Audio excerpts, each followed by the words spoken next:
সারাদিন বাংলা হিন্দি ছায়াছবির গান শোনে, বাংলা হিন্দি ছায়াছবি দেখে, এটার প্রভাব কি গর্ভের সন্তানের উপরে পড়ে না?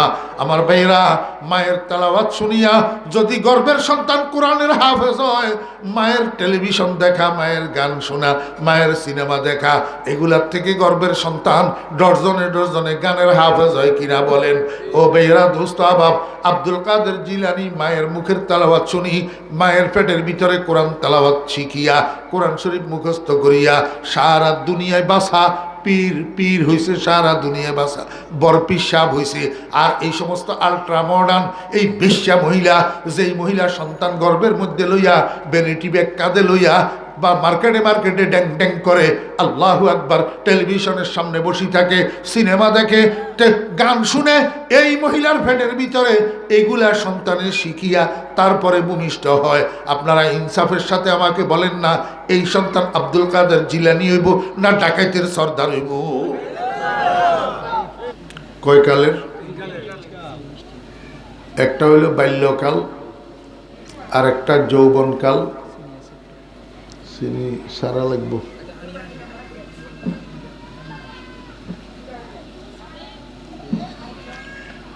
বাল্যকাল, যৌবনকাল, বৃদ্ধকাল, এই তিন কালের বাহিরে কোনো মানুষ নেই। কি কর?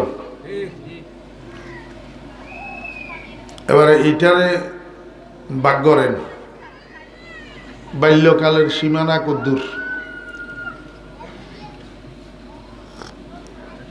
কনান্তন শুরু, কনানে শেষ। বাল্যকালের সীমানা শুরু হয় মায়ের পেটের ভিতরে একটা বাচ্চা যেদিন কনসিভ হয়, মায়ের পেটের ভিতরে বাচ্চাটা যেদিন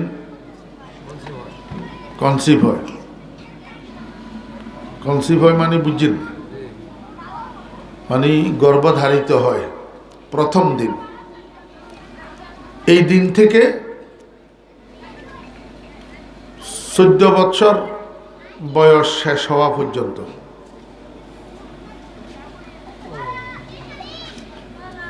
এটা অনেক সময় দিন মাস বৎসরের হিসাবটা ঠিক থাকে না। আসল হিসাব হইল ইজা বালাগাল হলুম, একটা বাচ্চা যখন প্রাপ্তবয়স্ক হয়, প্রাপ্তবয়স্ক হয় মানে বুঝেননি? পয়সা বুঝছেননি? প্রাপ্তবয়স্ক হয়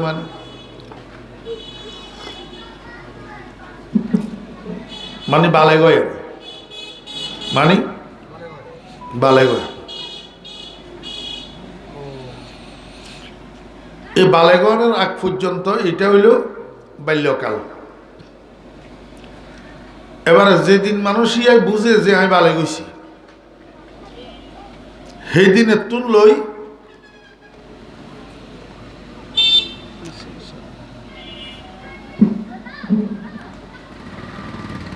55 বছর পর্যন্ত এটা হলো যৌবনকাল। 55 পরের থেকে মৃত্যু পর্যন্ত এটা হলো বৃদ্ধকাল। তবে যৌবনকালের মধ্যে আবার 3টা ভাগ আছে। জোয়ার, বাটা, স্থির। জোয়ার, বাটা, স্থির। প্রথম যেদিন বালেগ হইছে সেই দিন থেকে 30 বছর পর্যন্ত এটা হলো জোয়ার, যৌবনের জোয়ার।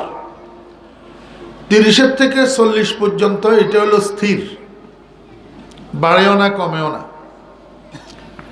40 থেকে এবার সামনের দিকে হইল বাটা, আস্তে আস্তে কমতে থাকে।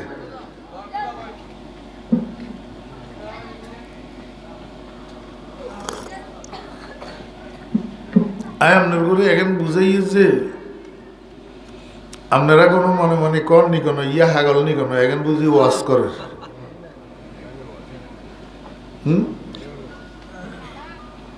এটার কারণ আছে। এই বাচ্চা এই ওয়াজ মাহফিল না খেলা,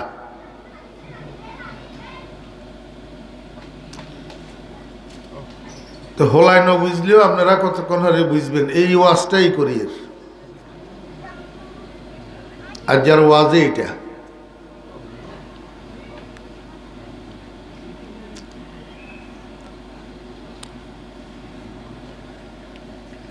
বনি ইসরায়েলের ভিতর স্বাস্থ্যবাই কতগুণে জ্যাঠা 11 বাচ্চা জব করে দিছে। জব করে দিয়ে লাশের এক ব্যাগে হেলা রেখছে, ব্যাঙা উড়ি এবার লাশিয়ারে আবার জড়াই ধরি কান্নাকাটি শুরু করছে। আমরা বাইরে কে মারলো, আমরা বিচার চাই। কান্দের আসলে মারছে কনে হেগুনে, মারছে কনে কান্দের যে হেগুন, মারছে কনে বিচার চাষ যে হেগুন। তা এবারে হেঁস বাজি গেল না, দুই গোত্র তো বনি ইসরায়েলের ভিতরে। তা এখন জিয়ারে জব করছে হিয়া এক গোত্রের, এখন যেগুনে জব করছে হেগুন তো স্বগোত্রীয়, হেগুন স্বগোত্রীয়, নিজের গোত্রের তো স্বাস্থ্য হয়ে যায় একটু আইন। অনেবারে নিজের গোত্রের গুণে যখন কান্দের বিচার সার, তো অটোমেটিক এবারে হত্যার দায়বার দ্বিতীয় গোত্রের উঠে যায় পড়েন না। হেগুনে কয় কি আরে আন্ডা কিলে মারবো, আন্ডা কি দরকার, মাইলিও তোরা কান্দরেও তোরা। তো কয় যে আচ্ছা ঠিক আছে দনগোত্র অত্তর এটার হত্যা ক্লু বাইর করো, আসলে হত্যা করল কে। তো বেগুনে মিলি পরামর্শ করি হজরত মুসা আলাইহিস ইসলামের নবুয়তের যুক্ত। বেগুন গেছে মুসা আলাইহিস ইসলামের কাছে, যাই কয় মুসা তুই বলে নবী ন? কয় যে হয় নবী, যে কি সন্দেহ আছে না? কত তুই নবী হইলে ক না, আমরা আমিলেরে কে মারল? মুসা আলাইহিস ইসলাম কয় নবী যে এটা তো ঠিক আছে, কিন্তু আমিলেরে কে মারল এটা আমি জানি কেন? আমি কি গায়েব জানিনি? বনি ইসরায়েল কয় তুই গায়েব জানো না বালা কথা, কিন্তু তুই যদি নবীও তোমার লগে তো গায়েব জানে যে হিয়ার লগে হট টারম আছে, তুই হিয়ারে জিজ্ঞ না, হিয়ারে জিজ্ঞা হিয়া তুমি জানো আমিরের হত্যাকারী কে, জানি নামটা আমরা কই দিও। আর যদি এদূরও করতে নইলে তোমার খবর আছে, তুমি মিশা মিশা নবুয়তের দাবি করো কিনলে তুমি আসলে নবী ন, তুমি বড্ড নবী। বনি ইসরায়েল তো আপনার জাতে বেয়াদব ছিল, বনি ইসরায়েল এবং জাতে বেয়াদব এগুনে নবী রসুলের করে সম্মান করি, কথা তো কইতো না, আরো মাধ্যর করতো, আরো হত্যাও করত। কথা বুঝেন না? অঙ্গা এই জমানার ভিতরে মুসলমান কতগুণ আছে জাতে বেয়াদব, আলেম ওলামার করে সম্মান করি, কথা কইতে জানে না, ক্রিটিসাইজ করতে জানে। ডাকবের সময় এই মোল্লা কয় বেয়াদব তো।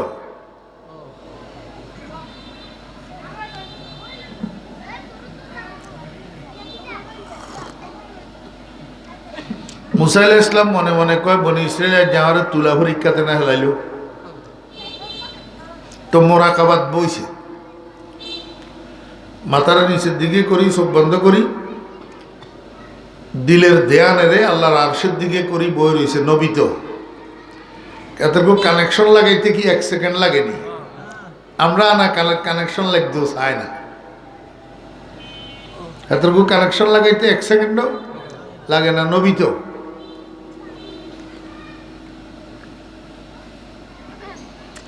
আপনারা তো ব্যাজ্ঞান বুঝতেন না, আপনার করে কেনে বুঝাইতাম, কিয়া বুঝাইতাম।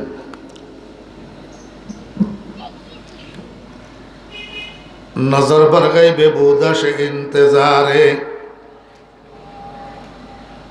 नजर बर गई बेबूदश इंतजारे, जवाबे ऊना नए गुफ्तो नारे। কানেকশন লাগাই দি বই রইছে, মেসেজ কি এই অপেক্ষা করে। কতক্ষণ পরে দি এবারে মাথা উঠাইছে, কতক্ষণ পরে দি মাথা উঠাই কয় আই বনি ইসরাইল, কয় আমি আমার গায়েব জানুনিয়ার লগে যোগাযোগ করছিলাম, গায়েব জানুনিয়া কইছে তোমরা যেমনে সর হেনে হইতো না, তোমরা যেমনে সর এনে খালি হত্যাকারীর নামগা কই দিবেন লাই, হেনে কইলে তোমরা মানতানো, জাতের পক্ষে হইব হাতে মানবা, জাতের বিপক্ষে হইব হাতে মানতানো। কথা ঠিক না বা ঠিক কর? অনগাল জমানাতে কামিয়া চলেননি, যতক্ষণ হুজুরের কথা পক্ষে হয় এতক্ষণ হুজুর বালা, এককেনা নুনে তুল চুন খসলে এই শুরু হয় হুজুরের বিরোধিতা। ওরে বাপরে বাপ, এতদিন পর্যন্ত হুজুর ইয়ানানি দরবেশ আর দুনিয়াত নাই। হুজুর এই কতুরা হানি হুমাই দেন, এই হুজুর ধরেন একখানা দোয়া করিয়েন, এ আর হোলাগার অসুখ, আর হোলাগা হরিক্ষা দিব, এ আপনার হুজুর আর বোগার অসুখ, হুজুর রে আপনার রে বাপরে বাপ, হুজুর জন বাজিদ বোস্তামিয়ারি। কি ভক্তি, কি মোহাব্বত! এনে জুমার বয়ানিতে হুজুরের মুহেতুন স্লিপ অফ টাং ওই গেছে গই, এনে দলের বিরুদ্ধে এনে শব্দ ইকা বার হয়ে গেছে গই, হেয়ার হরের দিন তুমি কহ হুজুর ইয়ার বার করে ইয়া হইতো না। জি আর লগে এই ঘটনা একটা হয়েছে, ওই সাতক্ষীরা শ্যামনগর আর মাহফিল একের আছে 3 দিন ব্যাপী, 3 দিন এখানে আমি বয়ান করি প্রধান মুফাসসির হিসাবে। আজকে প্রায় 5-7 বছর এখানে যাই। তো এখানে একটা বড় মানুষ আছে, সাবেক এমপি, উনি আমার খুব ভক্ত, আমার খুব মহব্বত করে। এই বছর কোন কথা কেন ওনার কানে গেছে যে হুজুরে তো এমনি এমনি কইছি, এখন হুরা মাহফিলে বন্ধ করে দিছে, কয় হুজুর ইয়া আইতো না।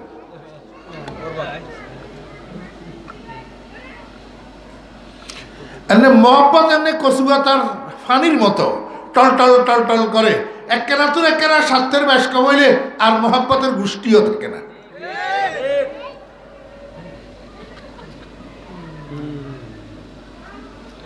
মুসা আলাইহিস সালাম কয় বনি ইসরাইল, আমি যদি তুন্ডারে এমনি নাম কই দি হত্যাকারীর নাম, তো এবার নামিয়া যদি প্রথম গোত্রের হয় দ্বিতীয় গোত্র আরে মারিয়ে লাইব, দ্বিতীয় গোত্র রইলে প্রথম গোত্র আরে মারিয়ে লাইব, তোমরা মানতেন কত কি অরণ?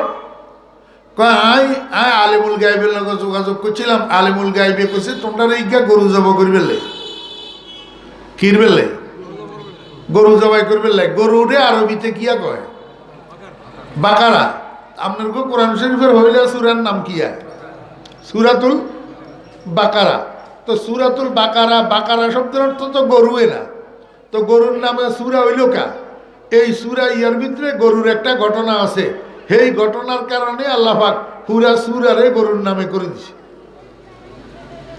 আর সূরাতুল্লাতি যুকিরাত ফিহা ওয়াকিআতুল বাকারা, গুরুত্বপূর্ণ যে ঘটনা এটা, তসমিয়াতুল কুল বিইসমে জুজইহিল আহাম, কোন সময় কোন গুরুত্বপূর্ণ অংশ বিশেষের দ্বারা গোটা বস্তুটাকে নামকরণ করা হয়। কয় তোর গো ভাই কোন গারে? কয় চেয়ারম্যান সাহেবের গো ভাই। চেয়ারম্যান সাহেবের গো ভাই তো 12 গৃহস্থ আছে, খালি চেয়ারম্যান সাহেবের একা বাড়ি নেই, অন খালি চেয়ারম্যান সাহেবের বাড়ি কয়কা? চেয়ারম্যান সাহেব এই বাড়ির গুরুত্বপূর্ণ ব্যক্তি, এই কথা লেগে আমি আপনার ঘরে বুঝাইতে চাইছিলাম সংক্ষেপে যে আল্লাহ বনি ইসরায়েলের কইছিল এটা গরু জবাই কর, বনি ইসরায়েলের বুঝে ধরে না। বনি ইসরায়েল কয় মুসা এটা কি মস্কারি করতেছ?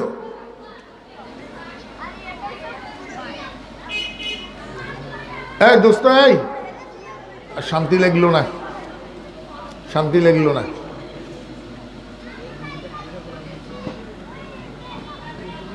ওই নুরানি হুজুররা কই? একজন ইয়েন দি বইয়েন।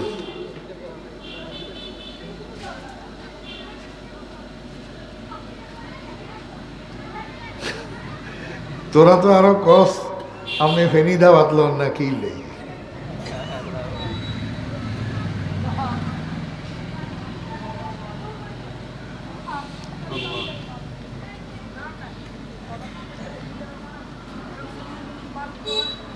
মুসা আলাইহিস সালাম যখন কইছে আল্লাহ কইছে গরু ইজ্ঞা জব করবে না, এটা হেগুনের বুঝে ধরে না। হেগুনে এবার মুসা আলাইহিস ইসলামে কল যে তুই আন্নার লগে মস্কারি করার নাকি? অলরেডি মানুষ ইজ্ঞা মার্ডার হইল, আবার গরু ইজ্ঞা মার্ডার করবে লাই কর, তো ডবল মার্ডারে কিলা বইব?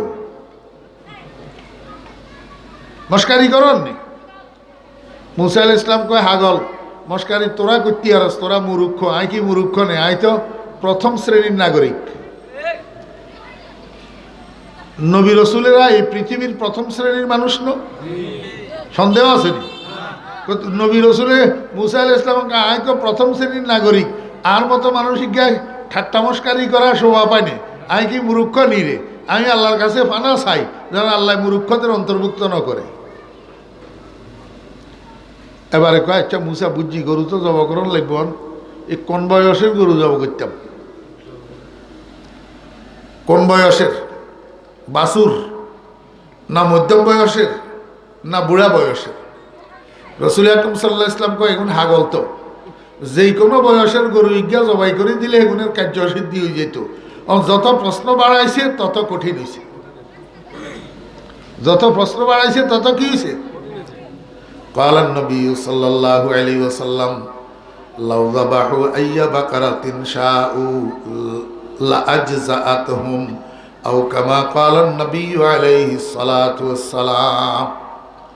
এবং যখন জিজ্ঞাসা করছে কোন বয়সে, এখন তো মুসা আলাইহিস সালাম আবার থবির রয়েছে কিরি কোন বয়সের গরু, এটা তো আমি রব্বুল আলামিনের জিজ্ঞাই না, আবার গেছে মোরাকাবাত। নজর বরগাই বেবুদশ ইন্তজারে জবাবে উ না নাই গুফতো না আরে। 5 মিনিটের মতো আবার উঠতে রয়েছে, 5 মিনিট পরে আবার মাথা উঠেছে, উঠে কয় আই কাই আর রবের লগে যোগাযোগ করছিলাম, আমার আল্লাহ কইছে তোমরা যে গরু জবাই করবা ইয়া বুড়া গরু হইলেও হইতো না, আর বাছুর গরু হইলেও হইতো না, মধ্যম বয়সের গরু লাগবে। তো মধ্যম বয়স কোন বয়সের কয়? আমরা কর না কা সোজা কর না, যৌবনারি। মধ্যম বয়স কোন বয়সের কয়? যৌবন। আগের আন হয়েছে বাল্যকাল, ফিসের আন হয়েছে বৃদ্ধকাল, মাঝখানের আন যৌবনকাল। এদুরা লম্বা এই ভূমিকা ইয়ে নাই আপনার ঘরে বুঝাই আইসি, কিনলে করতে পারবেন নি। আল্লাহু আকবার। একটা মানুষের জীবনের মধ্যে 3টা কাল, এই 3টা কালে 3 রকমের গুরুত্ব বহন করে। 3টা কালে 3 রকমের গুরুত্ব বহন করে। সবচেয়ে মূল্যবান কাল হইল যৌবনকাল। সবচেয়ে মূল্যবান কাল যৌবনকাল। কিলে যৌবনকালে একটা মানুষের শরীরের মধ্যে যতগুলা মেশিন ফিট করা আছে, এই মেশিনের পাওয়ার, এই মেশিনের শক্তি 16 কলায় পরিপূর্ণ থাকে যৌবনকালে। বাল্যকালেও থাকে না, বৃদ্ধকালেও থাকে না।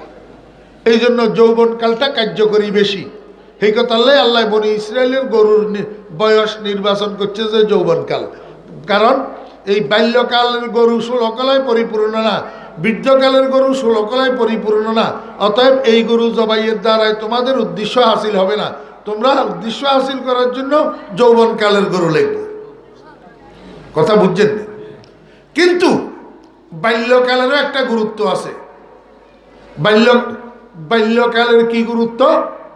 বাল্যকালটা হলো একটা মানুষের জীবনের ফাউন্ডেশন। একটা মানুষের জীবনের, রাজমিস্ত্রিরা কি করে দেখছেন নি?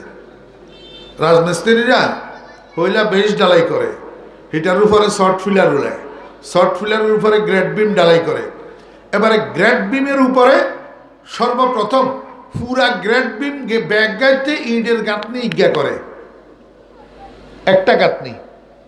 এই গাঁথনি ইয়া করতে সেগুলো খুব সাবধানের সাথে একেবারে মাফি মাফি সুতে সুতে সোজা করি গাঁথনি ইয়া করে। কিনলেই গাঁথনি ইয়া হুড়া দেওয়ালের ফাউন্ডেশন। এই গাঁথনি ইয়া কতুরা কোনো অন্দি বেয়া হইলে 10 ফুট পর্যন্ত দেওয়াল ব্যাগা বেয়ে হইব। খিস্তে আউয়াল চোনে হদ মেয়ারে কজ তাসুরাইয়া মিরাওয়াদ দিওয়ারে কজ। আপনি বাড়ির সাইড ওয়াল করবেন লাই, ফাঁসে ছয়ে লিনটার ইজ্ঞা করলেন, হিয়ার উপরে এবারে গাঁথনি করবেন। এই ফাঁসে ছয়ে লিনটার ইয়ার উপরে 5 ইঞ্চি গাঁথনিও বোঝে। লিনটার ইয়া যদি কোনো মান দিয়ে 1/2 ইঞ্চি বেয়া হয়, তো গাঁথনি ইয়া উর্ফের মুই যে দূরে তুলবেন, বেদুরে ব্যাগা বেয়ে হইব। ব্যাগা কি হইব? বেয়ে হইব। একটা মানুষের জীবনের বাল্যকালটা হইল তার জীবনের ফাউন্ডেশন। এই বাল্যকালে একটা বাচ্চা যেই আদর্শে, যেই শিক্ষায়, যেই চরিত্রে গড়ি উঠে, 90 বৎসর পর্যন্ত তার জীবনটা ওই আদর্শে, ওই চরিত্রে চলে।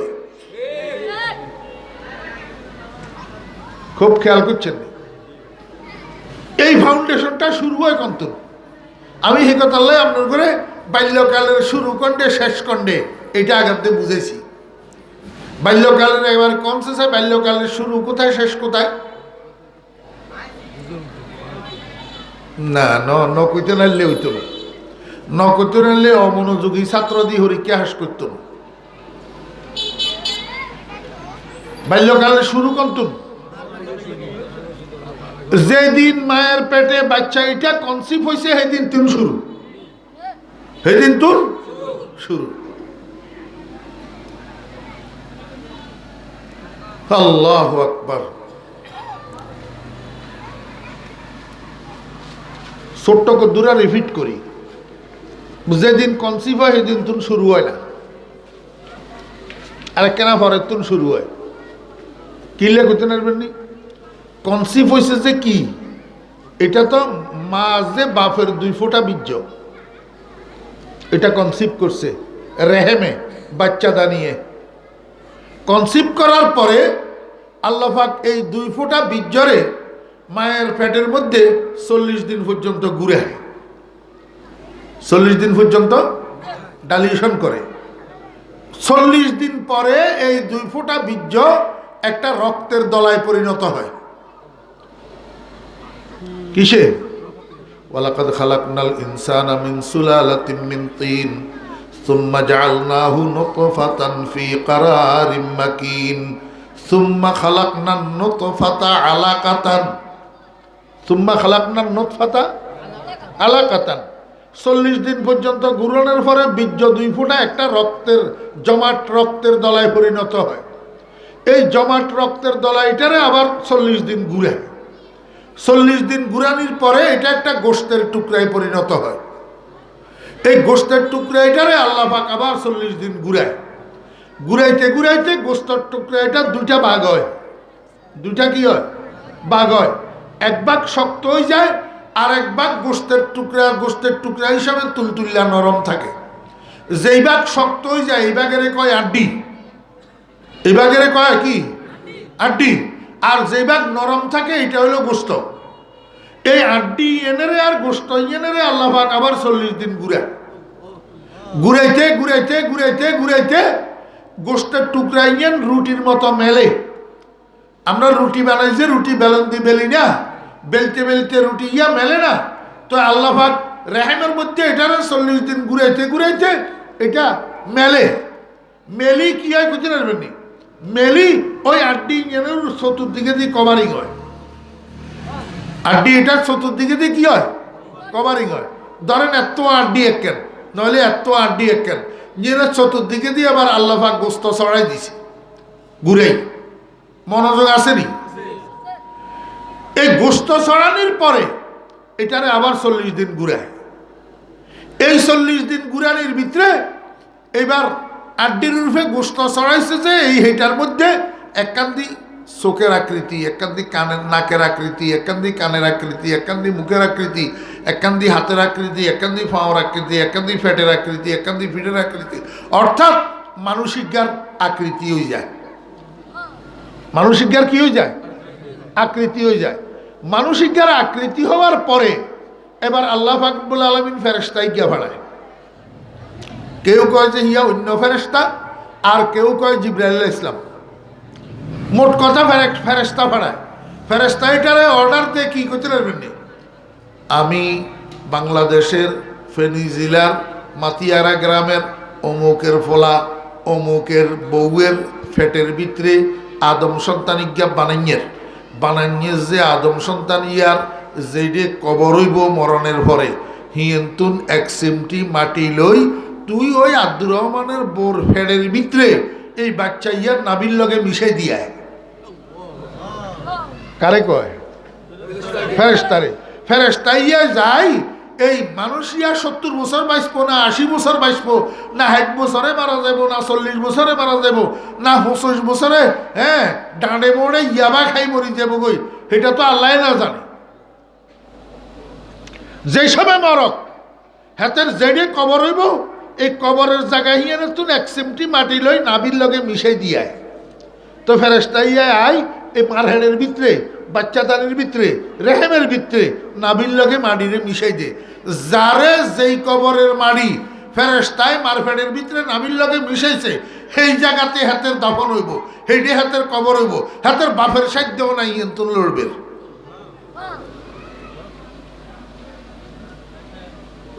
বুঝেন তুঝেন নেই কিছু? কালান নবী সাল্লাল্লাহু আলাইহি ওয়াসাল্লাম মা মিন মাউলুদিন ইল্লা ওয়া ফি সুররাতিহি মিন তুরবাতিল্লাতি খুলিকা মিনহা হাত্তা ইউদফানা ফিহা ওয়া আনা ওয়া আবু বকর ওয়া উমারু খুলিকনা মিন তুরবাতিন ওয়াহিদাতিন হাত্তা নুদফানা ফিহা। এই বাচ্চা এই কথা কইছো না।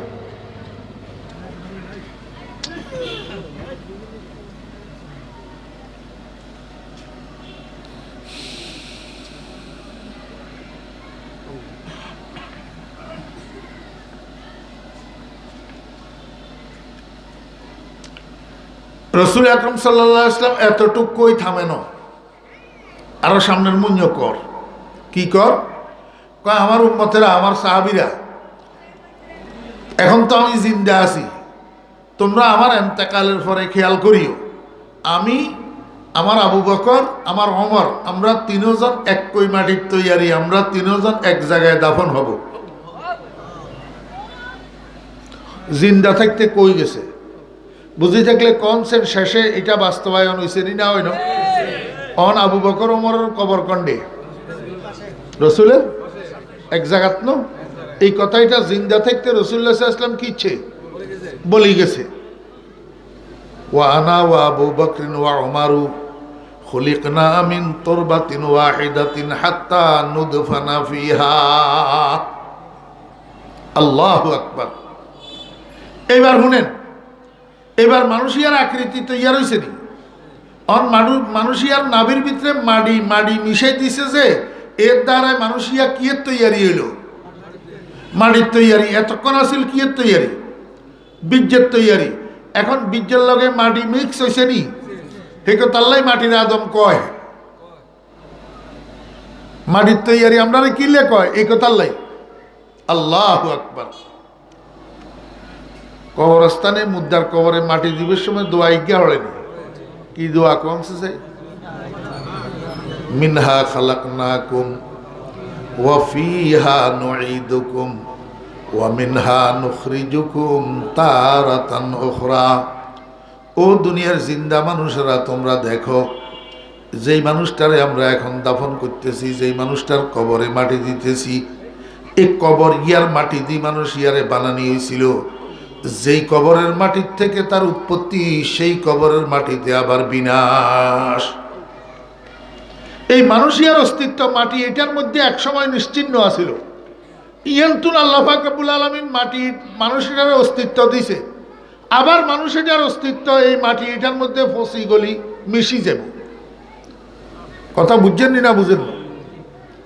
এখন মারফেটের ভিতরে মানুষ এটার আকৃতি হয়েছে নি, কিন্তু জিন্দা না মুর্দা? কথা কয় না।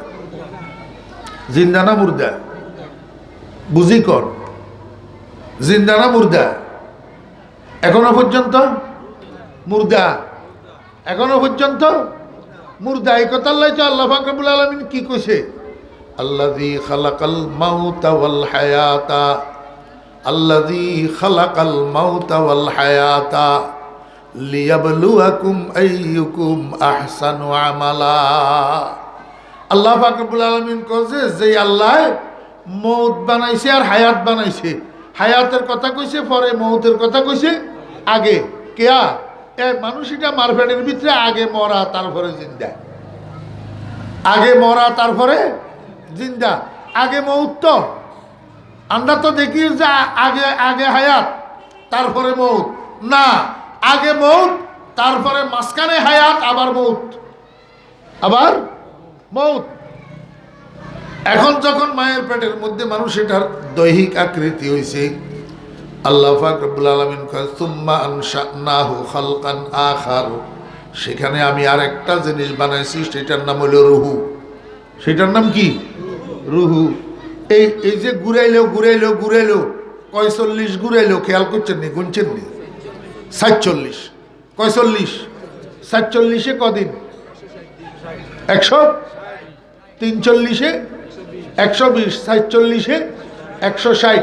এই ১৬০ দিন পরে মারফেটের মধ্যে একটা মানুষের রুহু পায়, জীবন পায়।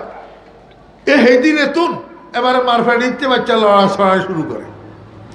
বাচ্চা কি করে? এই দিন নিয়ে হইল বাল্যকালের প্রথম দিন। এই দিনটা হইল বাল্যকালের প্রথম দিন, যেই দিন বাচ্চা মারফেটের মধ্যে রুহু পায়, জীবন লাভ করে, নড়াচড়া শুরু হয়। বলে হুজুর এটা বাল্যকালের প্রথম দিন কেমনে? আমার ভাইয়েরা সাহাব খুব মনোযোগ সহকারে শোনেন, হয়তো জীবনে কেউ আর কোনোদিন শোনেন নাই নতুন কথা।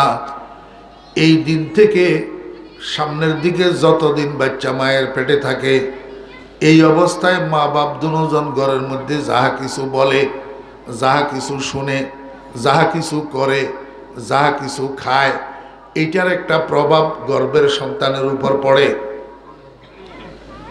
এটার একটা প্রভাব গর্ভের সন্তানের উপর।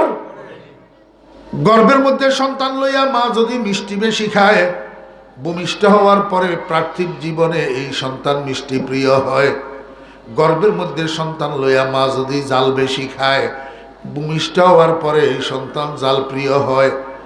দেখেন না, হোটেলে যাই, এক কই টেবিলের দুই কিনারে চেয়ার দুইয়া নিতে দুইজন বইছে নাস্তা করবে, মেসিয়ার আইসিয়ার একজনে কয় যে আরে ভাই আমার 2টা পরোটা দে, আর বেশি করে শিরা দি, ইজ্ঞা মিষ্টি দে। কিনলেই হাতে মিষ্টি শিরাইতে চুবাই চুবাই পরোটা দুনগা খাইব। আরেকজনে কয় যে আমারে বেশি করে কাঁচা মরিচ দি, ইজ্ঞা ডিম আমলেট দে। মানে অল্প কাঁচা মরিচ হাতের হতাই তো হাতে জাল বেশি খায়। বুঝছেন? এক কই টেবিল ইতে দুইজনের অর্ডার দুই রকম হইল না, একজন জাল প্রিয় আর একজন মিষ্টি প্রিয়। এই বাগিয়া হইছে কন্তুন করতে নারবেন নি মারভেড়ে তুন কন্তুন হইছে। আমার ভাইয়েরা সাহাব, এই জন্য আমি আমার সারা বাংলাদেশের মাহফিলগুলোর মধ্যে মা বোনদেরকে আহ্বান করি, বলি ও যুবক ভাইয়েরা, যুবতী বোনেরা, যাদের বিয়ে হয়েছে, যাদের সন্তান গর্ভে ধারণ করছে, আপনারা স্বামী স্ত্রী সাবধান। সন্তান গর্ভে থাকা অবস্থায় স্বামী স্ত্রী বাসার মধ্যে ঝগড়া করবেন না, গালাগালি করবেন না, অশ্লীল কথা বলবেন না, অশালীন কথা বলবেন না, ঘরের মধ্যে মারামারি করবেন না স্বামী স্ত্রী। যদি করেন, এটার একটা প্রভাব, এটার একটা শিক্ষা আপনার গর্ভের সন্তান লাভ করবে। আপনি মনে করতেছেন আপনারা স্বামী স্ত্রী গালাগালি করতেছেন, না, স্বামী স্ত্রী গালাগালি করতেছেন না, গর্ভের সন্তানকে গালাগালি শিখাইতে আছেন। এই সন্তান ভূমিষ্ঠ হওয়ার পরে মসজিদের ইমাম সাহেবের সালাম করব না, বরং রাস্তায় আলেম একজন দেখলে গাল বেঙ্গাইব। এটা বেয়াদব না হই আর কি হইব?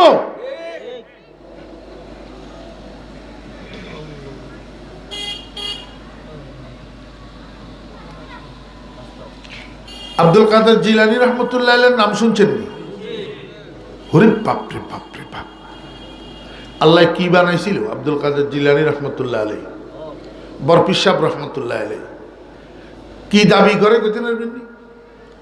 মুরিদি লা তাখাফ আল্লাহু রাব্বি আতানি রিফআতান নিলতুল মাআলি দারাস্তুল ইলমা হাত্তা সিরতু কুতবান ওয়া নিলতু সা'দা মিন মাওলাল মাওয়ালি ওয়া কুল্লু ওয়ালিয়িন আলা কদমি ওয়া ইন্নী আলা কদমিন নবিয়্যি বদরিল কামালি।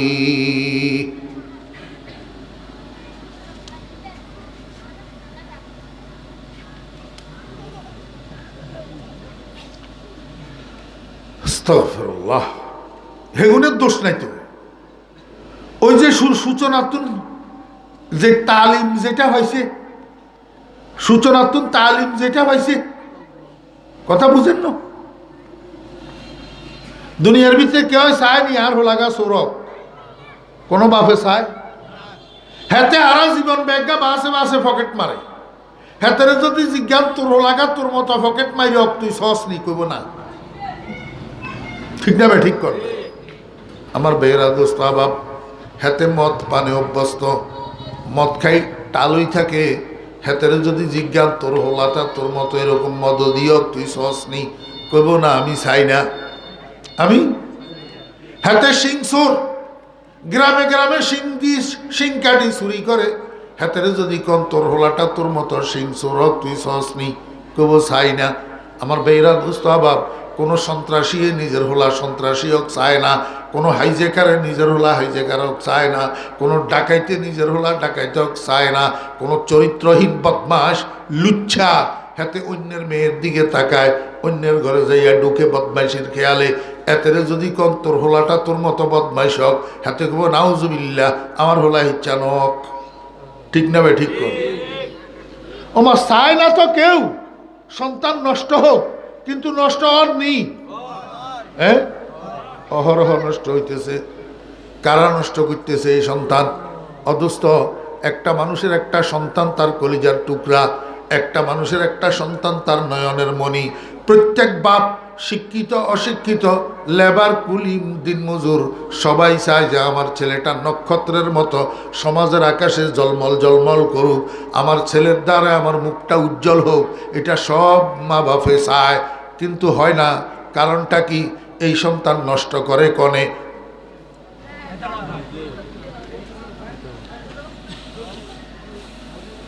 তিন জাতে নষ্ট করে। কয় জাতে সন্তান নষ্ট করে? কয় জাতে? তিন জাতে।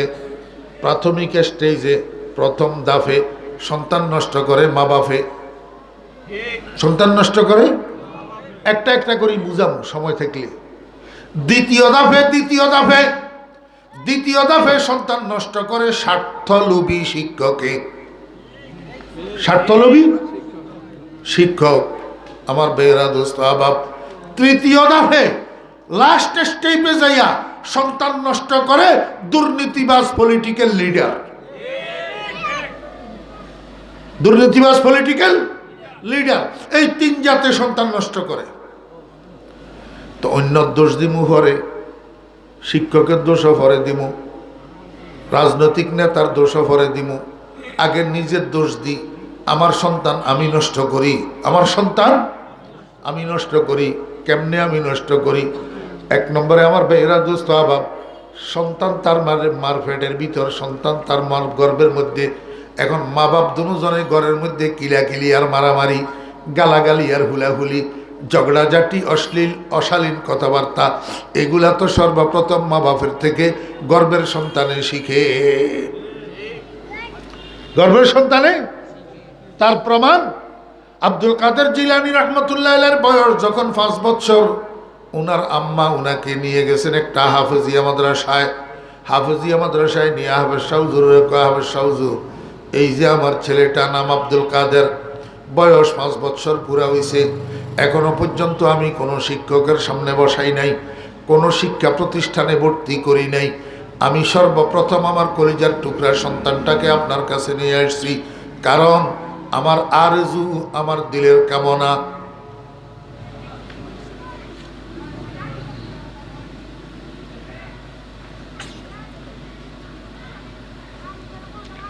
ভাই আপনি মুহিমুরে না বন্ধ করবেন না, সারি দিতাম বয়ান। আমি কোনো আপনার চিনি না, এনে চেহারায় তো মহব্বত লাগে, কিন্তু আপনি মুহিমুরে এনেন যে এটা আমার কাছে খুব খারাপ লাগে। আপনি মনোযোগী হইলে আপনি মুহিমুরে নেন কিনলে, আপনার এই মুহিমুরে নেন আশেপাশে আরো 3 মনোযোগ নষ্ট করি গেল।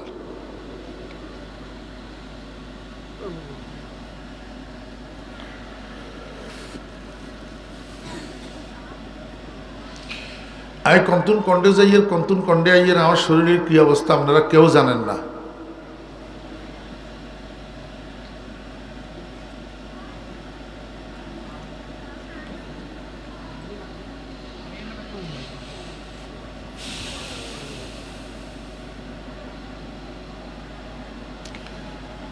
আব্দুল কাদের জিলানী রহমতুল্লাহ আলাইহির আম্মা হেফজখানায় যাইয়া হাবস শাহ হুজুরে কইল, হাবস শাহ হুজুর, আমার দিলের আরজু, আমার ছেলে আব্দুল কাদের 5 বছর বয়স হয়েছে পুরা, এখন আমি আপনার কাছে নিয়ে আসছি, অন্য কোনো শিক্ষা প্রতিষ্ঠানেও নি নাই, কোনো শিক্ষকের সামনেও বসাই নাই, কারণ আমার আরজু আমার ছেলেটা পরবর্তীতে যা হবে হবে, কিন্তু জীবনের শুরুতে একবার কোরআনের হাফেজ হবে। কোরআনের কি হবে? হাফেজ হবে।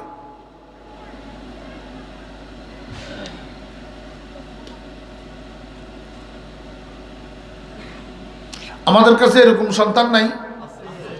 আমাদের কেন এরকম আরজু হয় না যে আমার একটা ছেলে কোরআনের হাফেজ হোক? পরে যা হবে হবে, ডাক্তার হবে, ইঞ্জিনিয়ার হবে, ব্যারিস্টার হবে, উকিল হবে, যা হবে হবে, কিন্তু মুসলমানের সন্তান হিসাবে, নবীজির উম্মত হিসাবে প্রথমে জীবনের শুরুতে কোরআনের হাফেজ হবে। এইটা মা বাপের আরজু হওয়ার দরকার। মা বাপের কি হওয়া দরকার? আব্দুল কাদের জিলানী রহমতুল্লাহ আলাইহি মায়ে কয়, হাবস শাহ হুজুর, আমার ছেলেটাকে আপনার কাছে সুপর্দ করলাম।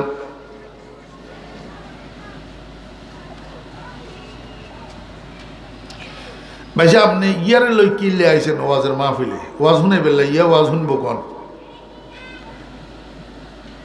নিজেও তো একটা শব্দ বাইতলি যেতেন একতেন ইয়ার খটখটা নিয়ে।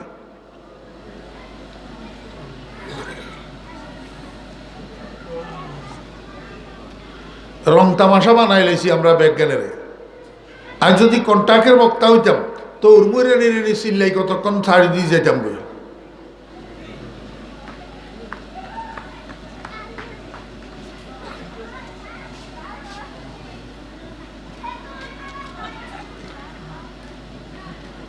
আব্দুল কাদের জিলানী রহমতুল্লাহ আলাইহি মা কয়, হুজুর, আমার ছেলেটারে আপনার হাতে সফরদ করে গেলাম, আপনি আমারে একটা হাফেজে কোরআন উপহার দিবেন।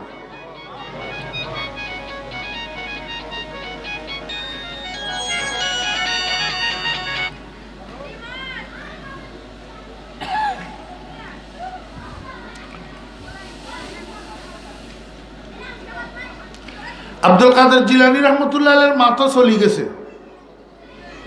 হাবস শাহ হুজুর কয়, বাবা আব্দুল কাদের এদিকে আসো। সামনে বসাইছে, বসাই কয়, আমার মুখে মুখে বলো, আউযু বিল্লাহি মিনাশ শাইতানির রাজিম, বিসমিল্লাহির রহমানির রহিম, আলহামদুলিল্লাহি রাব্বিল আলামিন, আর রহমানির রহিম। সূরা ফাতিহা, আলহামদু সূরা, এটাকে শুরু থেকে শেষ পর্যন্ত রিপিট করি বারবার দৌড়াই হাফেজ শাহ হুজুর আব্দুল কাদেরের কিছুক্ষণ পর্যন্ত মস্কে করাইছে, অনুশীলন করাইছে। কিছুক্ষণ পরে এবার কয়, বাবা আব্দুল কাদের, দেখি এতক্ষণ পর্যন্ত তোমাকে আমি যেই সূরাটা পড়াইলাম এটা আমারে মুখস্থ শুনাইতে পারো কিনা। হাফেজ শাহ হুজুরের আদেশ পাইয়া আব্দুল কাদের শুরু করছে, আউযু বিল্লাহি মিনাশ শাইতানির রাজিম, বিসমিল্লাহির রহমানির রহিম, আলহামদুলিল্লাহি রাব্বিল আলামিন, আর রহমানির রহিম। সূরা ফাতিহা আব্দুল কাদের মুখস্থ শুনাইতেছে, হাফেজ শাহ হুজুর মনোযোগ সহকারে শুনতেছে। শুনাইতে গায়রিল মাগদুবি আলাইহিম ওয়ালাদ-দাল্লিন পর্যন্ত যখন গেছে, হাফেজ শাহ হুজুর মনে করছে আব্দুল কাদেরের শোনানো শেষ, কিন্তু আব্দুল কাদেরের তেলাওয়াত বন্ধ হয় নাই। আব্দুল কাদের কয়, বিসমিল্লাহির রহমানির রহিম, আলিফ লাম মিম, যালিকাল কিতাব লা রাইবা ফীহি, হুদাল লিল মুত্তাকিন।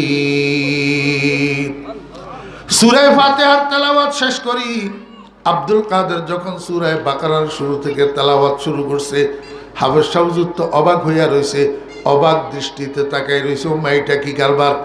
মাই কইল কোনো মাদ্রাসায় ভর্তি করে নাই, কোনো শিক্ষকের সামনে বসায় নাই, জীবনের শুরুতে আমার কাছে লইয়া আইছে। তা আমি তো শুধু সূরা ফাতিহা তারে পড়াইলাম, সূরা ফাতিহা শুনাইতে কইলাম, এখন তো দেখি হে সামনের দিকে মুখস্থ শোনায়। ঘটনা কি? কই থামেও তো না, ওরে থামে না। আব্দুল কাদের তেলাওয়াত করতে আর তো থামে না, একেবারে 18 ফারাতে যাইয়া থামছে। কয় ফারায়? হাফেজ শাহ হুজুর কয়, রে তোরা কোন ছাত্রে রে আব্দুল কাদেরের মারে কেন সংবাদ দে। আব্দুল কাদেরের মারে সংবাদ দিছে, হাবের শাহ হুজুর কো বোন আপনি না কইলেন আপনার আব্দুল কাদের কোনো শিক্ষকের সামনে বসে নাই, কোনো মাদ্রাসায় ভর্তি হয় নাই, জীবনের শুরুতে আমার কাছে আনি দিয়েছেন, কিন্তু আমি যে আব্দুল কাদেরের শুধু সূরা ফাতিহা পড়াইলাম, মুখস্থ করাইলাম, শুনাইতে কইলাম, আব্দুল কাদের সূরা ফাতিহা তো শুনাইলো, সেই সাথে 18 পারা কোরআন শরীফ এক বৈঠকে আমারে শোনাইয়া দিল। একটু বলেন না রহস্যটা কি? আব্দুল কাদের তাহলে 18 পারার হাফেজ হইল কই? আব্দুল কাদেরের মায় কয় হুজুর আমি জানি আমার আব্দুল কাদের কোন মাদ্রাসায় 18 পারার হাফেজ হইছে, আমার জানা আছে। হাবের শাহ হুজুর বিচলিত কণ্ঠে কয় বোন একটু তাড়াতাড়ি কোন, আমি ধৈর্য ধরতে পারতেছি না, বিষয়টা কি? আপনি কইলেন কোনো মাদ্রাসায় ভর্তি হয় নাই, কোনো শিক্ষকের সামনে বসে নাই, এখন আব্দুল কাদের 18 পারা মুখস্থ কেমনে শুনাইলো? মায় কয় হুজুর আমি মহিলাটা একটু কোরআন তেলাওয়াত বেশি করি, কোরআন তেলাওয়াত করা আমার গাজা, কোরআন তেলাওয়াত করা আমার নেশা।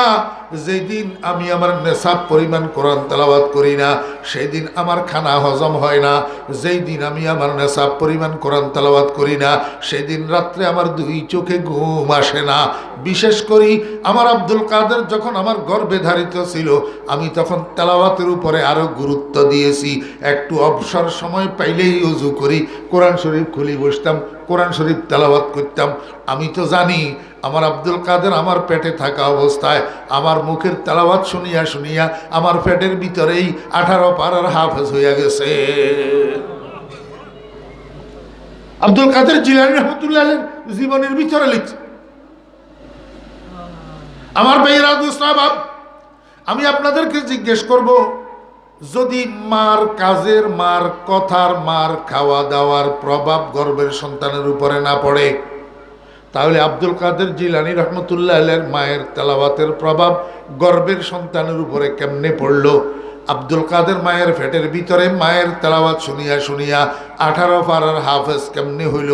আমার ভাইরা, আব্দুল কাদের জিলানী রহমতুল্লাহ আলাইহি যদি মায়ের মুখের তেলাওয়াত শুনিয়া 18 পারার হাফেজ হইতে পারে, আপনারা আমাকে একটু বলুন না, বর্তমান আলট্রা মডার্ন যুগের আলট্রা মডার্ন মায়েরা পেটের ভিতরে সন্তান লইয়া এই যে সারাদিন নাটক দেখে, সারাদিন বাংলা হিন্দি ছায়াছবির গান শোনে, বাংলা হিন্দি ছায়াছবি দেখে, এইটার প্রভাব কি গর্ভের সন্তানের উপরে পড়ে না? আমার ভাইরা, মায়ের তেলাওয়াত শুনিয়া যদি গর্ভের সন্তান কোরআনের হাফেজ হয়, মায়ের টেলিভিশন দেখা, মায়ের গান শোনা, মায়ের সিনেমা দেখা, এগুলার থেকে গর্ভের সন্তান ডজনে ডজনে গানের হাফেজ হয় কিনা বলেন? ও ভাইরা দোস্ত আবাব, আব্দুল কাদের জিলানী মায়ের মুখের তেলাওয়াত শুনি, মায়ের পেটের ভিতরে কোরআন তেলাওয়াত শিখিয়া, কোরআন শরীফ মুখস্থ করিয়া সারা দুনিয়ায় বাসা পীর, পীর হইছে সারা দুনিয়ায় বাসা, বড় পীর সাহেব হইছে।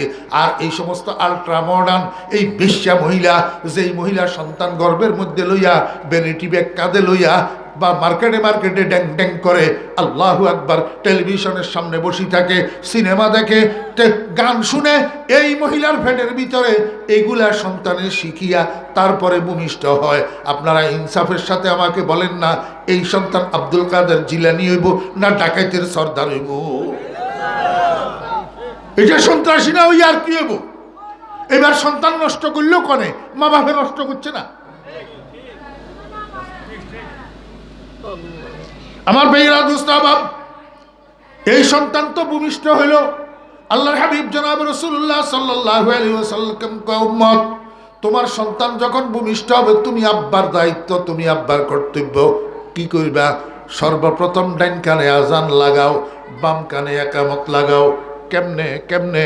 সন্তান ভূমিষ্ঠ হওয়ার পর সন্তানের মাথাইটারে ডাইন হাতে লইবা, পাওগুলারে বাম হাতে লইবা, এইভাবে সামনে ধরিবা যাতে সন্তানের ডাইন কান তোমার মুখের কাছে থাকে। এবার তুমি আজান দাও, একেবারে হুবহু নামাজের আজান, হাইয়া আলাস সালাহ হাইয়া আলাল ফালাহ সহ পুরা আজানটা সন্তানের কানের উপরে দেও। এবার সন্তানের ঘুরাও, পাওগুলা ডাইন হাতে লও, মাথাটা বাম হাতে লও, যাতে বাচ্চার বাম পাশের কানটা তোমার মুখের কাছে থাকে। এবার তুমি একামত দাও, পুরা নামাজের একামত যেটা পুরাটা একামত দিবা। এটার দ্বারাই হবে কি তুমি জানো নি? আল্লাহু আকবার। এক নম্বর ফায়দা হবে, এক নম্বর ফায়দা, আউয়ালু মা ইয়াকরাউ সামআ ইস্তাকিরু ফিল কলব। মানুষের কানে সর্বপ্রথম যেই কথাটা বাড়ি খায় এটা কলবের মধ্যে নকশা হইয়া যায়, কলবের ভিতরে খোদাই হইয়া যায়। আল্লাহর হাবিব কয় বাচ্চা জন্ম হওয়ার পরে এক নম্বরে ডান কানে আজান, বাম কানে একামত দিয়ে দাও। কারণ আজান একামতের মধ্যে তাওহীদ আর রিসালাতের বয়ান আছে। সর্বপ্রথম যখন তুমি ডান কানে আজান আর বাম কানে একামত দিবা, দুই কানের মধ্যস্থতায় তোমার সন্তানের কলবের ভিতরে তাওহীদ আর রিসালাত জমিয়া যাবে, তাওহীদ আর রিসালাত খুদাই হইয়া যাবে। এই বাচ্চা যেই দেশে যাক আল্লাহর রাসূল বলবে না। আল্লাহর রাসূল এখন তো শতকরা 60% ডেলিভারি হসপিটালে হয়, শতকরা 60% ডেলিভারি সিজারে হয়। আর সিজারের ডেলিভারি যেই মহিলার হয়, এই মহিলার সেবা করার জন্য হসপিটালের মধ্যে দাদা থাকে না, নানা থাকে না। কারণ এরা বুড়া, এরা রুগীর কি সেবা করবে? যুবকেরা থাকে, হয় সদ্য জন্মগ্রহণ করা সন্তানের বাপ থাকে, না হলে চাচা থাকে, না হলে মামা থাকে। এই যুবকের গোষ্ঠী তো অর্ধেকের থেকে বেশি বেনামাজি, হাতে নিজে নামাজ পড়ে না, আজান কেমনে জানে, আজানের কি খবর রাখে। যার কারণে হসপিটালে সিজারে যে সমস্ত বাচ্চা ডেলিভারি হয়, এই বাচ্চাগুলার শতকরা 70% কানে আজান একামত হয় না। ও আব্বা, আজকে তোর বয়স 25 বছর, এটা তোর জীবনের প্রথম সন্তান, তুই তো বেনামাজি, ইসলাম সম্পর্কে অজ্ঞ, দিন সম্পর্কে মূর্খ। তুই বাচ্চার কানে আজান একামত দিতে জানোস না, কিন্তু তুই কি সর্বনাশ করছস জানোস নি? এই আজান একামত এটা কোথাকার আজান একামত? ওরে এই বাচ্চা এটা একদিন 70 বছর 80 বছর বয়স হবে, মারা যাবে। মারা যাওয়ার পরে খাটিয়ার উপরে মুর্দাইটারে রাখি একটা নামাজ হবে, জানাজার নামাজ। এই নামাজের জন্য সেদিন আজান একামত দেওয়া হবে না। কেন আজান একামত দেওয়া হবে না? এটা জীবনের সর্বশেষ নামাজ। এই নামাজের আজান আর একামত জীবনের শুরুতে দেওয়া হয়েছে ভূমিষ্ঠ হওয়ার সাথে সাথে। এটা জীবনের শুরুতে আজান একামত দেওয়া হইতেছে, এটা নামাজের আজান একামত, তো এটা জানাজার নামাজের আজান একামত। আমার ভাইরা দুস্তাবাব, রাসূল আকরাম সাল্লাল্লাহু আলাইহি ওয়াসাল্লাম আমাদেরকে শিক্ষা দিয়েছেন, আল্লাহ পাকের হুকুমে শিক্ষা দিয়েছেন। আল্লাহ পাক এই ব্যবস্থা কেন করলেন জানেননি? ইবতিদা মে হ্যায় আযান और इंतहा में है नमाज, इब्तिदा में है अज़ान और इंतहा में है नमाज, है ये तेरी जिंदगी तकदीर मौला हक नवाज। আল্লাহর আরেফ কয়, দুনিয়ার মানুষেরা, তোর জীবনের শুরুতে আযান আর ইকামত, তোর জীবনের শেষে যাইয়া নামাজ। এই ব্যবস্থা আল্লাহ কেন করলেন জানোস নি? আল্লাহু আকবার। মানুষ যত পাপী হোক, আল্লাহু আকবার, যত গুনাহগার হোক, যত বদমাইশ হোক, আজান আর একামতের মাঝখানে, জামাত শুরু হওয়ার মাঝখানে, আজান একামত থেকে নামাজ শুরু হওয়া পর্যন্ত মাঝখানের জায়গা, এটার মধ্যে একজন নামাজি মানুষ অজু করা থাকে। এই অজুর হালতে চুরি করে না, অজুর হালতে ডাকাতি করে না, নামাজ শেষ হওয়ার আগে আর মিথ্যা কথা কয় না, জেনা করে না, সুদ খায় না, ঘুষ খায় না। এই হালতের মধ্যে আজান একামতের পরে নামাজের আগে মাঝখানের সময় এটার মধ্যে দুনিয়ার কোনো ফাফিও কোনো গুনাহ করে না। আল্লাহ পাক রব্বুল আলামিন কে, বান্দা, তোর সারা জীবনটারে আমি আজান একামত আর নামাজের মাঝখান দিয়ে ঢুকাইছি কেন? তোর 60-70 বছরের হায়াতটা আজান একামতের মাঝখানের সময়টা যেরকম কাটে, এইরকম যেন কাটে। ইবতিদা মে হ্যায় আযান और इंतहा में है नमाज, है ये तेरी जिंदगी तकदीर मौला हक नवाज। ও ভাইরা দোস্ত আবাব, এক নম্বর কাজের ভিতরে আমরা নাই। আমরা তো আজান একামত দিতে সন্তানের কানে বলি যাই। 2 নম্বরে বাপের কর্তব্য কি জানেননি? 2 নম্বরে বাপের কর্তব্য, আল্লাহর হাবিব জনাব রাসূলুল্লাহ সাল্লাল্লাহু আলাইহি ওয়াসাল্লাম বলেন, ফাল ইউহসিন ইসমাহ, ফাল ইউহসিন ইসমাহ। বাপের কর্তব্য সুন্দর অর্থওয়ালা একটা আরবি ভাষার একটা নাম, সুন্দর একটা অর্থওয়ালা নাম, পয়গম্বরদের নামের সাথে মিল নাম, সাহাবীদের নামের সাথে মিল নাম, একটা আল্লাহর ওলিদের বুজুর্গদের নামের সাথে একটা মিল, একটা সুন্দর অর্থওয়ালা নাম রাখা, এটা বাপের কর্তব্য। আমার বেরা দোস্তাবাব, এখন তো শতকরা 90% বাপ ইসলাম সম্পর্কে অজ্ঞ, যার কারণে সুন্দর নামটা সুন্দর হইল কিনা, শুদ্ধ হইল কিনা, নামের অর্থ বালা কিনা, এই কথা বাপে নিজেও বুঝে না। নিজেও বুঝে না, নাম তুই দিছে আব্দুর রসুল, নাম তুই দিছে কি আব্দুর রসুল, নাম তুই দিছে আব্দুল নবী।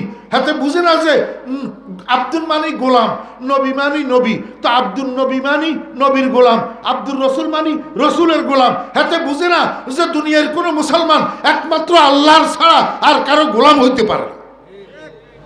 তো নাম এটা শুদ্ধ না গলত? গলত। বাপে যদি বুঝতো তাহলে বাপে এই নাম রাখতো নি। আমার বেহরা দোস্ত আবাব, সন্টু মল্টু টল্টু ফল্টু, দুনিয়ার হিন্দুর নাম ব্যাজ্ঞান মিলাই মিলাই আজকালের যুগে নাম রাখা হইতেছে। বাপে বুঝে না নামটা শুদ্ধ না অশুদ্ধ, নষ্ট করে দিতেছে, অঙ্কুরে নষ্ট করে দিতেছে মা বাপে একটা সন্তানের। আমার বেহরা দোস্ত আবাব, সন্তানের যখন সর্বপ্রথম বুলি ফুটে মুখে 12-13 মাস 15 বয়সে দাদা বাবা একটা একটা শব্দ দিয়া মুখে বুলি ফুটে, তখন এই দাদা আর এই বাবার কর্তব্য আর দায়িত্ব সন্তানের শিক্ষা দেওয়া। আল্লাহ, কি শিক্ষা দেওয়া? আল্লাহ। যখন সন্তান দুই একটা শব্দ মিলাইয়া একটু একটু করে কথা বলতে পারে, এই সময়ের মধ্যে সন্তানের কোলে বসাই বসাই শিক্ষা দেওয়া লা ইলাহা ইল্লাল্লাহ, লা ইলাহা ইল্লাল্লাহ। সন্তানের এই সময়ের মধ্যে শিক্ষা দেওয়া আসসালামু আলাইকুম, আসসালামু আলাইকুম। এখন তো আমরা আলট্রা মডার্ন বাপ, আলট্রা মডার্ন দাদা, আলট্রা মডার্ন চাচা, আলট্রা মডার্ন ফুফা, আলট্রা মডার্ন খালু। এখন এগুলো আমরা সন্তানের শিক্ষা দেওয়া ফেস্টেজের হ্যাম্পার মানিক মনে করি, ফেস্টেজের হ্যাম্পার মনে করি, পারিবারিক সভ্যতার খেলাপ মনে করি। আমার বেহরা দোস্ত আবাব, এখন তো আমরা সন্তানের শিক্ষা দিই পাপ্পি, মাম্মি, আন্টি, আঙ্কেল, এগুলা শিখাই। Tata, bye bye, thank you, এগুলা শিখাই। ওরে মুসলমানি শব্দগুলা এখন আমরা সন্তানদেরকে আর শিখাই না, এগুলাকে লজ্জাস্কর মনে করে। এই জন্যই তো মুসলমানের উপর বিশ্বব্যাপী গজব আসতে আছে, গজব গজব, আরও গজব আসবে যতদিন দুনিয়ার মুসলমান ইহুদি খ্রিস্টানের অনুসরণ ছাড়ি মুহাম্মদুর রাসূলুল্লাহ সাল্লাল্লাহু আলাইহি ওয়াসাল্লামের আদর্শের উপরে না উঠবে, ততদিন দুনিয়াতেও শান্তি নাই, আখিরাতেও শান্তি নাই। আমরা সন্তানের নষ্ট করি। আমার ভাইয়েরা দোস্ত আবাব, একটা আদম সন্তানের বয়স যখন 5 বছর পরিপূর্ণ হয়, 6 বছরের প্রথম মাসের প্রথম দিনের প্রথম ঘন্টা থেকে মেমোরি অ্যাক্টিভিটি শুরু হয়। এই মাথার মধ্যে মগজ নামে একটা মেমোরি যে আল্লাহ পাক বসাই রেখেছে, এইটা হলো জ্ঞান আহরণ করার মেশিন, জ্ঞান সেভ করার মেশিন। চোখের থেকে যেটা পায় সেটা ক্যাচ করে, কানের থেকে যেটা পায় সেটা ক্যাচ করে, নাকের থেকে যেটা পায় সেটা ক্যাচ করে, জিহ্বার থেকে যেটা পায় সেটা ক্যাচ করে, ত্বকের থেকে যেটা পায় এটা ক্যাচ করে। এই পঞ্চ ইন্দ্রিয়ের মধ্যস্থতায় মগজ নামের এই মেমোরিটা জ্ঞান আহরণ করে। শুধু আহরণ করে না, আবার সেভ করে। আবার কি করে? সেভ করে। এই জন্য আল্লাহু আকবার, শিক্ষানুরাগী শিক্ষাবিদেরা কয়, তোমার সন্তানের বয়স যখন 5 বছর পূর্ণ হয়, 6 বছরের প্রথম দিন থেকে তোমার সন্তানকে একটা পাঠশালায় নিয়ে একজন শিক্ষকের সামনে বসাও। কিন্তু বসাইবা যে এই শিক্ষক সিলেক্ট করার মতো জ্ঞান তখন তার হয় নাই।